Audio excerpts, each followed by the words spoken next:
Bonjour à toutes et tous, cette méditation prend place dans une série de prédications à l'église des Flambeaux, sur le livre des Actes des Apôtres. Le passage étudié se trouve donc dans le livre des Actes au chapitre 5, des versets 17 à 42, et elle s'intitule « La sagesse de Gamaliel ». Nous vous invitons donc dès à présent à ouvrir vos Bibles dans le livre des Actes des Apôtres. La lecture se fera au chapitre 5, les versets 17 à 42. Actes des Apôtres, chapitre 5, versets 17 à 42. Alors, poussé par la jalousie, le grand prêtre et tout son entourage, c'est-à-dire ceux qui appartenaient au parti des Sadducéens, décidèrent d'intervenir. Ils firent arrêter les apôtres et les firent incarcérer dans la prison publique.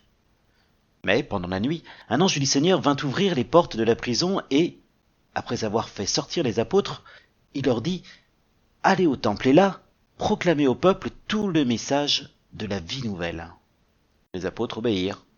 Dès l'aube, ils se rendirent dans la cour du temple et se mirent à enseigner.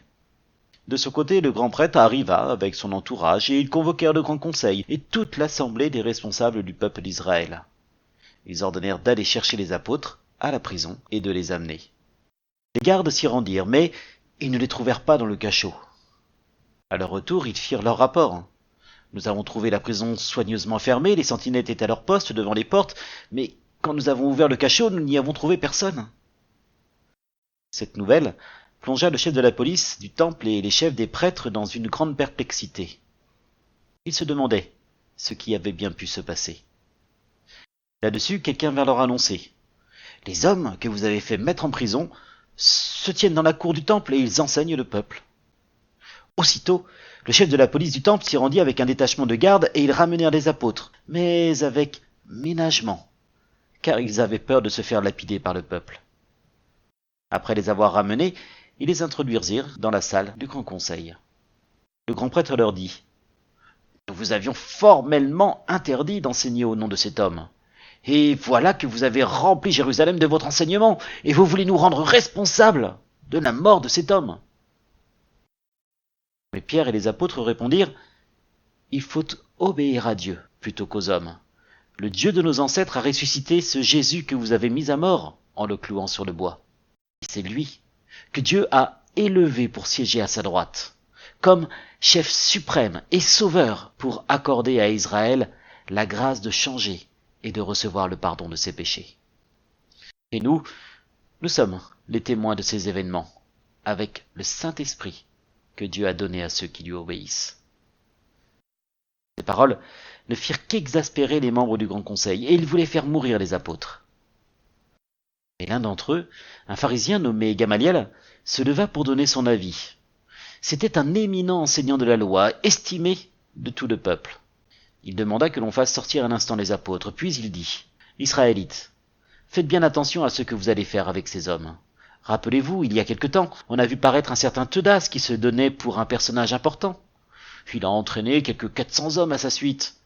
Or, il a été tué et tous ceux qui s'étaient ralliés à lui furent dispersés et on n'en entendit plus parler. Après lui, à l'époque du recensement, Judas de Galilée a fait son apparition, lui aussi a attiré bien des gens. Il a péri à son tour et tous ses partisans furent mis en déroute. À présent, voici mon avis. Ne vous occupez plus de ces hommes et laissez-les partir. De deux choses l'une, ou bien leurs projets et leurs œuvres viennent des hommes, et dans ce cas, leur mouvement disparaîtra, ou bien il vient de Dieu, et alors, vous ne pourrez pas le détruire. Ne prenez pas le risque de lutter contre Dieu. » Le conseil se rangea à son avis. Ils rappelèrent les apôtres, les firent battre et leur défendirent de parler au nom de Jésus. Après quoi, ils les relâchèrent. Les apôtres quittèrent la salle du conseil tout joyeux de ce que Dieu les avait jugés dignes de souffrir l'humiliation pour Jésus. Et chaque jour, dans la cour du temple ou dans les maisons particulières, ils continuaient à enseigner et à annoncer le Messie, Jésus. Amen. Après cette lecture, il nous semble nécessaire, avant toute autre chose, d'apporter quelques précisions opportunes afin de mieux comprendre le texte du jour. Nous allons donc rapidement nous arrêter sur qui sont les Sadducéens, qui est Gamaliel, et enfin, qu'est-ce que le Sanhédrin ? Premièrement, qui sont les Sadducéens? C'est le nom d'un des 4 grands courants juifs à l'époque de Jésus, avec les pharisiens, les esséniens et les zélotes. Ces membres sont plutôt issus de la classe aristocratique dirigeante et sont souvent opposés aux pharisiens, comme par exemple sur la question de la résurrection des morts. Les Sadducéens se disent descendre du grand prêtre Tsadok, qui date de l'époque davidique. Même si les premières traces retrouvées de ce courant ne remontent qu'au IIe siècle avant Jésus-Christ. Les Sadducéens disparaîtront en même temps que le temple lors de sa destruction en 70, lors de cette première guerre judéo-chrétienne. Ils seront assassinés par les zélotes et les sicaires. Notre texte parle aussi de Gamaliel. Qui était-il? Nous savons qu'il était une figure du judaïsme pharisien très respecté et influent. Le chiffre de 1000 disciples suivant son enseignement a été rapporté. Il devint même président du Sanhédrin et mourra en 50 après Jésus-Christ. Gamaliel apparaît 2 fois dans le Nouveau Testament.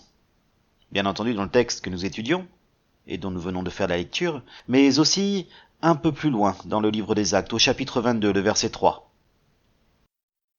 Dans ce verset, nous apprenons que Paul, l'apôtre Paul, a été un de ses disciples.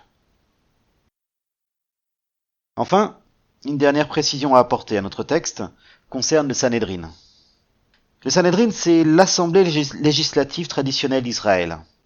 Son nom vient du terme hébreu Sunédrion, qui signifie siégeant ensemble.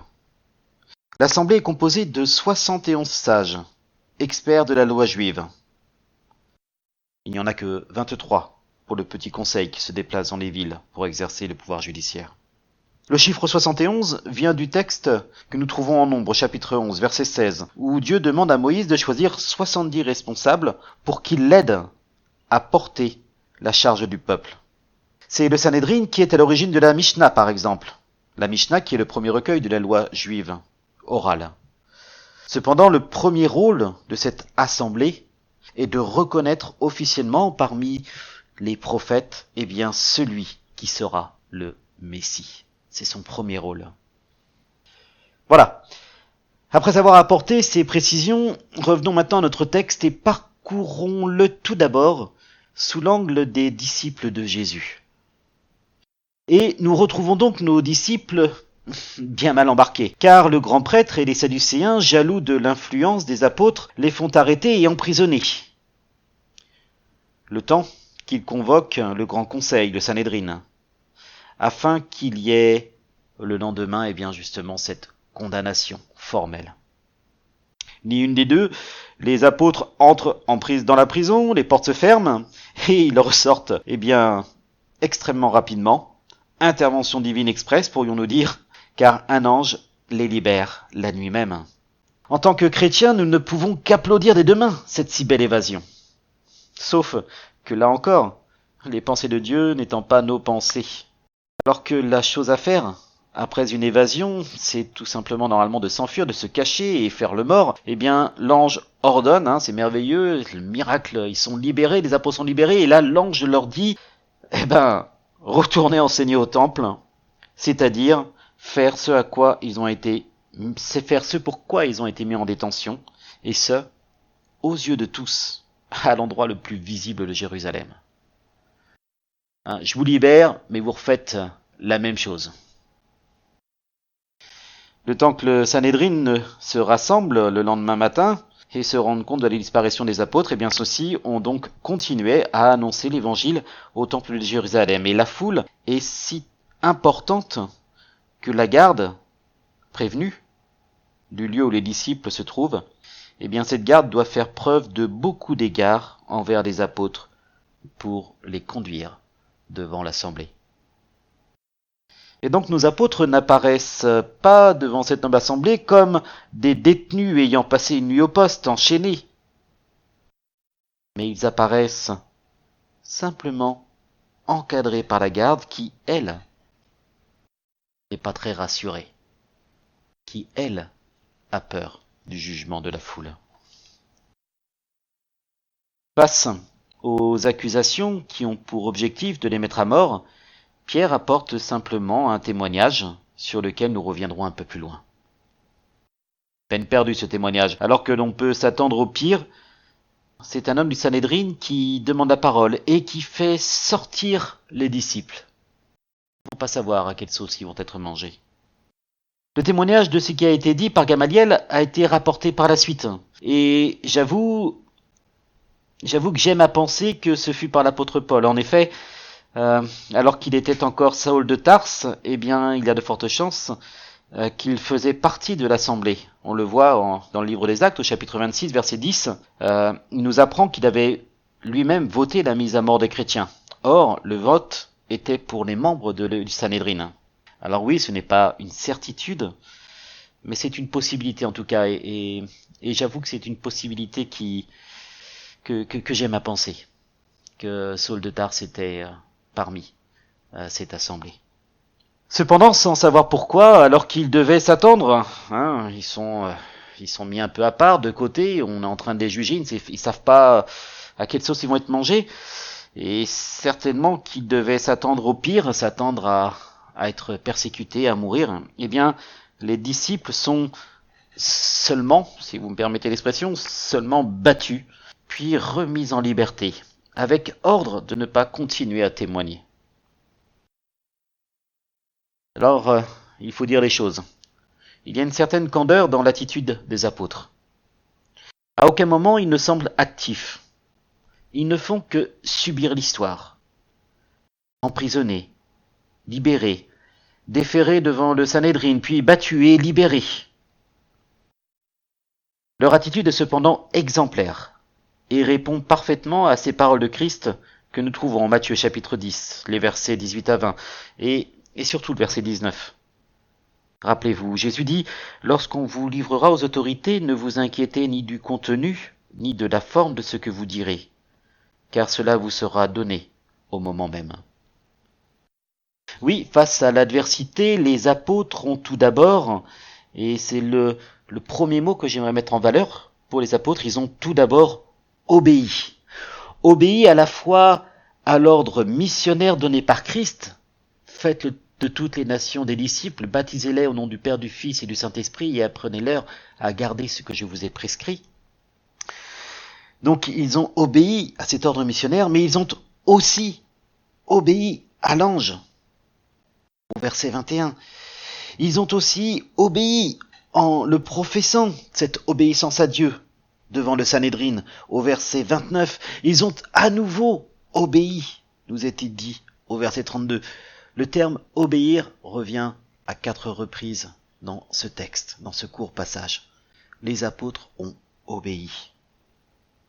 Alors, obéir quand tout va bien, cela peut ne pas trop poser de problème. Pas trop. Mais alors, lorsque ça va mal, et il faut bien se rendre compte que l'obéissance ne peut réellement se vivre, et ça sera mon deuxième mot que je veux mettre en avant pour les disciples, pour l'attitude des disciples, c'est que l'obéissance ne peut réellement se vivre que si elle se vit dans la foi. La foi ne s'impose pas par les autres. Elle se vit tout simplement. C'est d'abord un choix individuel. L'obéissance est un choix individuel. Et j'obéis à Dieu parce que j'ai foi en l'Éternel. J'ai foi en son amour, en sa grâce. Foi et obéissance ont permis aux apôtres de sortir grandis de cette épreuve. Il nous est dit qu'ils quittèrent la salle du conseil tout joyeux. Peut-être un peu fourbu quand même des coups reçus, mais tout joyeux, de ce que Dieu les ait jugés dignes de souffrir l'humiliation pour Jésus. La même histoire est vécue différemment par le grand prêtre, les Sadducéens et le Sanhédrin. Jaloux du succès des disciples et inquiet de voir le peuple se retourner contre eux, quant à la mort du Christ, eh bien le grand prêtre et les Sadducéens, dont il fait partie, font emprisonner les apôtres, dans l'espoir de couper la tête à ce nouveau courant. Rien de nouveau sous le soleil, Louis XIV agira de même contre les protestants en tuant les pasteurs qui seraient trouvés dans le royaume de France. Il leur faut cependant convoquer l'ensemble du Sanhédrin pour qu'il y ait une réelle condamnation. Ils n'ont pas le pouvoir de condamner par eux-mêmes. Et comme dit précédemment, alors qu'ils s'attendent à voir paraître des hommes enchaînés, maltraités, certainement pas très frais après une nuit passée au poste, en prison, eh bien, ils se retrouvent à devoir attendre la venue des apôtres. C'est eux qui attendent. Et des apôtres qui se présentent non pas en coupables, mais traités avec égard par une garde inquiète des réactions de la foule favorable aux disciples. Rendez-vous compte, alors que le Sanhédrin est normalement juge, le témoignage de Pierre termine de totalement inverser la situation en condamnant cette assemblée de sages. À la fois en disant que eux les apôtres, ils obéissent à Dieu, et donc d'une certaine manière, le Sanhédrin, le grand prêtre, les Sadducéens, n'obéissent pas à Dieu. Donc les apôtres disent qu'ils obéissent à Dieu, et la libération miraculeuse suivie d'un comportement exemplaire dans l'accomplissement de la mission parle pour eux.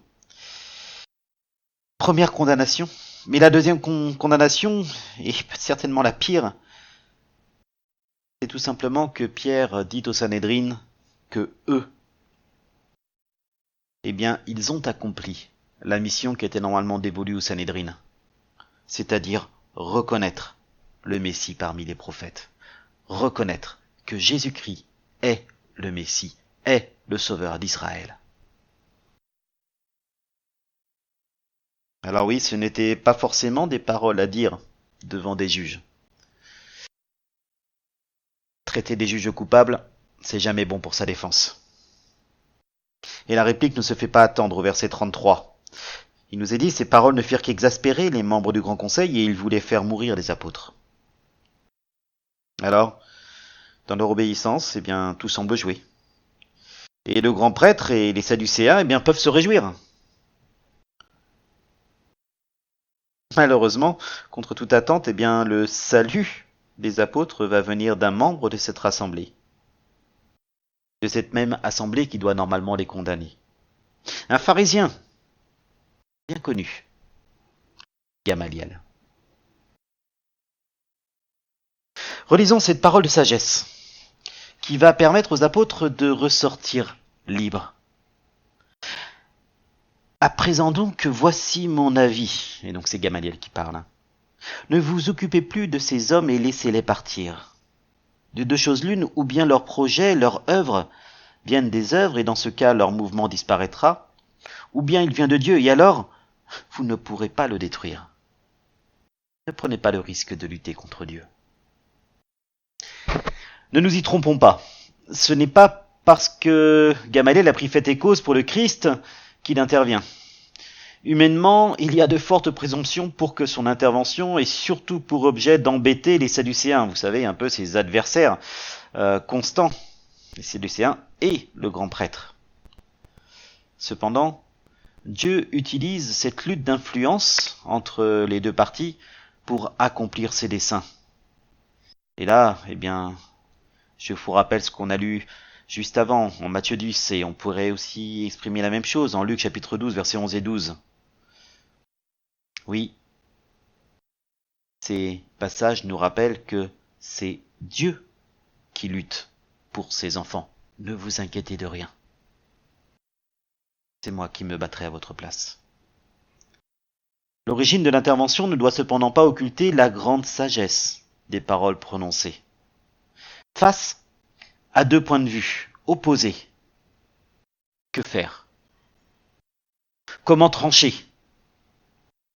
Gamaliel nous invite à laisser Dieu agir, à ne pas condamner, mais plutôt à essayer de garder l'unité.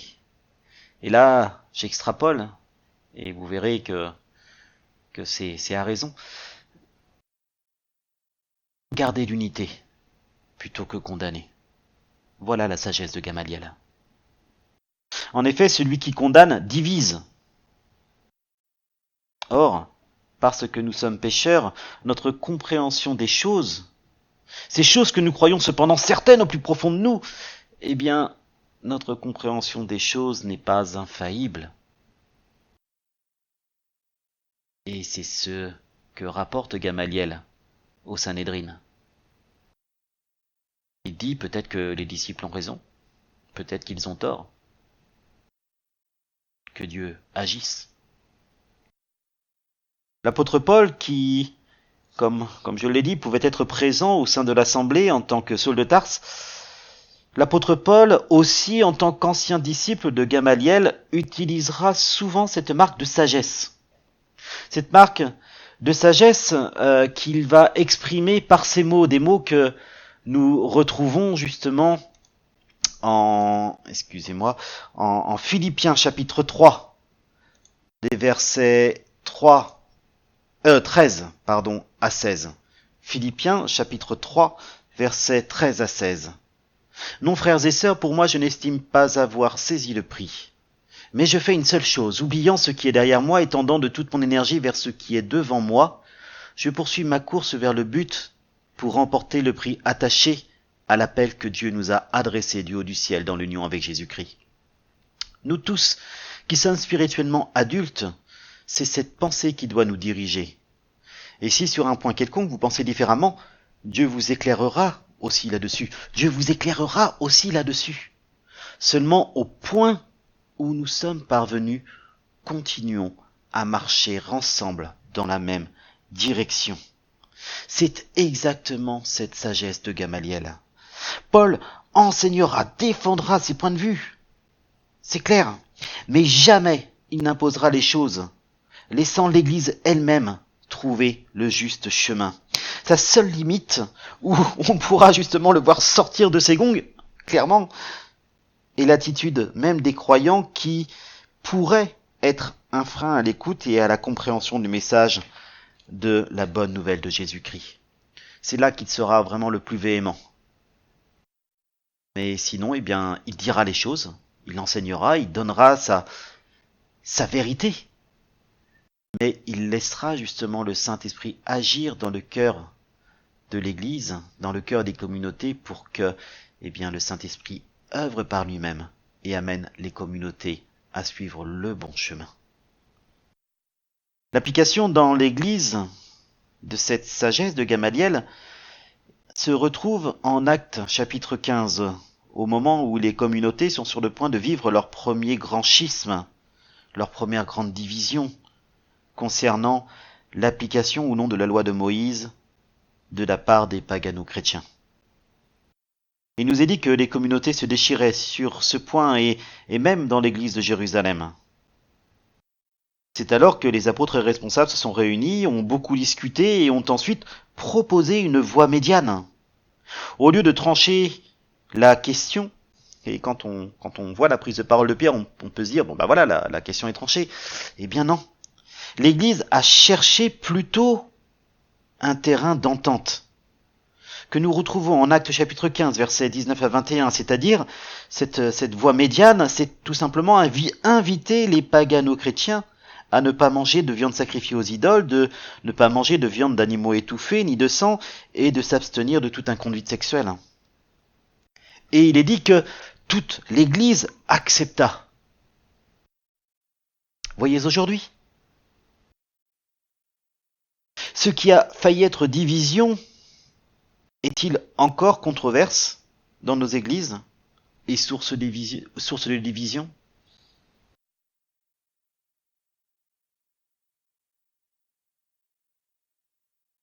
Jésus dira qu'une maison divisée ne peut subsister.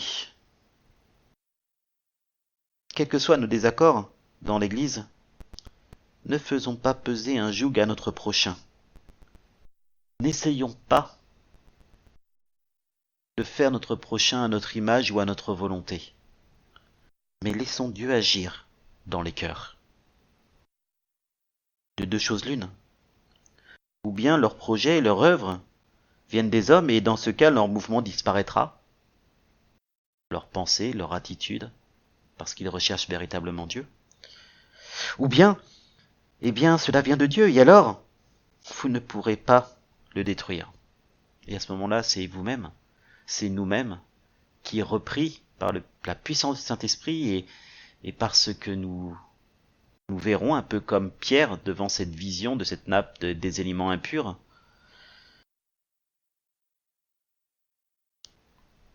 oui, nous serons remis en cause. Ne prenez pas le risque de lutter contre Dieu. Amen.